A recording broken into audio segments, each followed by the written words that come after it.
Chance to getting to Worlds is the most important factor. I feel pretty confident we can take them. We are going to take down G2 with our best champions.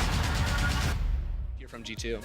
I also think it's important to mention that there is a world where G2 actually puts the Yasuo mid here now that they pick Sejuani, which is a really good combo as well. They could go Yasuo Gragas bot, they could send the Vixar bot. Like, they actually have a lot of flex picks. This is a typical G2 draft. Letting the Humanoid and Vizichachi know Jankos should be around.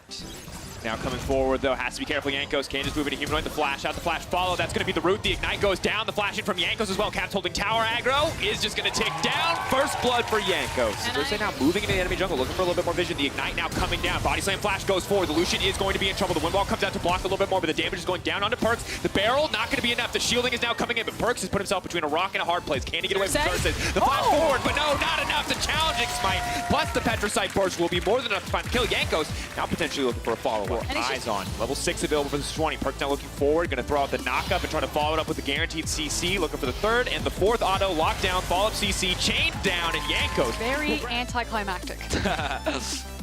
Fourth new champ played this split. Oh, here we go, all in. Oh, Ignite. Still keep my eyes on some of these summoner spells. Oh, Cap versus Humanoid trying to get out. Grassblade, the gangplank all coming in. Ooh, Humanoid makes it out. That's the play that he's looking for. Not quite a 1v1, but damn close. And Jankos will not come out on top of this 1v1 matchup. Needs to make it out to safety. Where's he going to go? We'll step forward. We'll go right into Humanoid. And the 3-0-0 Sejuani. You cannot keep Jankos off of carrying no matter how hard you try. Be careful. Wind wall will be huge here. Eyes on the tornado. Be careful. No ultimate available for Caps. Ooh, great flank. Humanoid is here as well. Just going to dash right through him. Says, thanks for the taxi. I'll just try to walk away on that Humanoid. Can he get anything else? Auto's coming in. A good bit of damage. Perkz going to pin himself against the wall. Has to be careful, but Mickey is going to make it out too. So let's start with the whatever replay we get. Whichever bot one they lane. want. So this is actually the kill that happened in the 2 versus 2. They saw that the jungler was mid, so they knew that they could go for the all-in. So while they may have failed earlier, they were going to make it work out this time, and they do so beautifully. Never do that. And the thing that I do want to talk about, though, well, I'll have to hold that thought because once again they're killing each other. Cap's now going to run for his life, wants to take a grab, a grass blade, buy a bit more time, but no wants to turn it instead. Oh! I thought he'd run. He was not having it. That much armor just showcased right there, and already leading the damage shots along with Jankos on the Sejuani. Total gold earned. Jankos raking it in. This man is about the money. The wonder might be too as he chases down Vizichachi here. A little bit extra movement speed from the Siphon Power. Wants to walk him down. So much gold and so much attention onto Caps, and I'm very excited to see another Qiyana just pop off and see how much damage she can do. Oh, the root connects, knocked right out of the shroud. No safety for Humanoid, but the shield will be enough. The supreme display of town is not so can be crucial for Splice. Yeah, but do Splice ever get there? Well, it might not, because Xerxes will pull it to Caps. He's going to try to make it out with the Kingslayer. Abscond Abduct will not be enough, and Jankos now on a rampage. I don't think he's the only one. Pings to Gangplank. Can Chachi get out with the TP? The Great Escape. Now flashing forward, wants to get it. The snare will connect. Vizichachi not going to find any relaxation time here on the bottom side of the map. The stun will come through. Cannot orange his ways out of that one. The cooldown is not up. And now he's on the retreat, but Caps finds the kill. The point and click on the stone form Q will be enough. His Humanoid visions for the 1v1, but Perkz is now coming through as well. The knockup is instantaneous. The Ignite is down. The flash on the table for G2 yet. With a Mountain Drake, it will be looming more and more as a coming threat.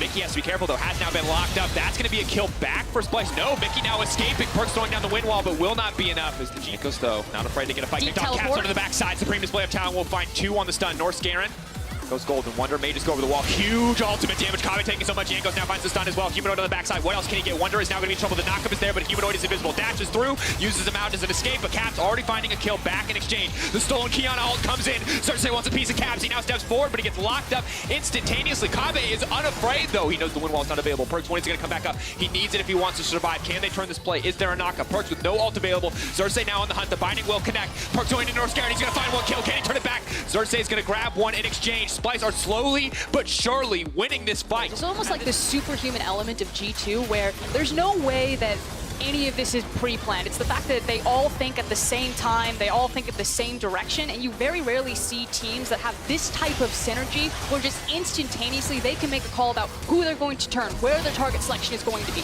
But I really want to reinforce that this is a mistake from G2. Yes, if they did not have this kind of gold lead, this could have been so much worse. But this is kind of where the discussions around G2 playing with their food comes from, because they don't need to make this play. They don't have the proper setup. This is just G2 greeting, seeing potential for kills, and thinking they can make it happen. And then having the outplay potential there. Perkz, the fact that he sidesteps Norscaren's binding, he turns around, uses the vision, and gets on. It's going to make it very difficult to approach the pool, but Caps does not hesitate now to move in, look for a little bit more. Caps, though, now caught out, has to be careful, will be pushed away by Supreme Display of Talent. We might freeze frame for a moment as the shutdown now comes through. He's caught out, caught overextending, as Weiss could look to push in the mid lane here. Did I say that, though? Another pick possibly being set up. Oh, the flank.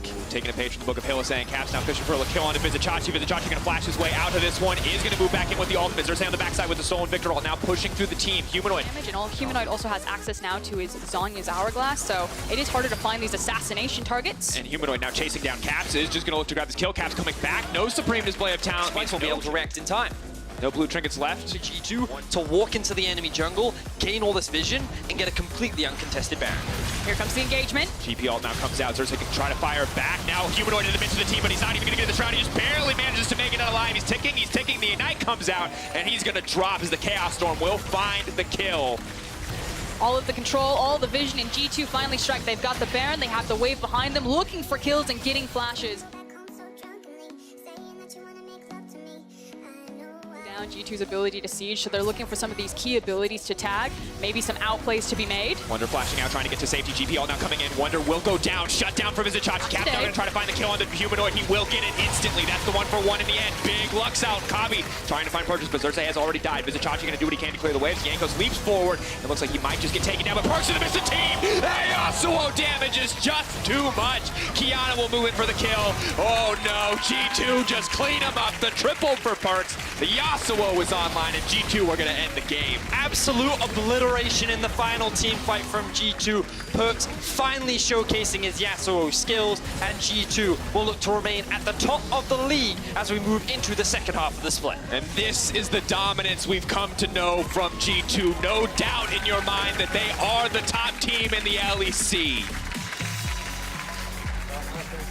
We gotta reiterate though, there were definitely moments where G2 were greedy, they were overextended. This game was heavily in their control, and they slowed down due to a lot of plays that they did not need to force. And there was a small window where I thought, hey, Splyce might be able to come back. Splyce might be able to actually challenge G2, but then G2 kind of got their heads back into the game, refocused, and they looked like a clean execution. And you can see why Splyce thought that they were fine to kind of set up in that formation. They had the TP on the bot side. Humanoid felt very confident in the 1v1s, you know, given what the setup was going to be.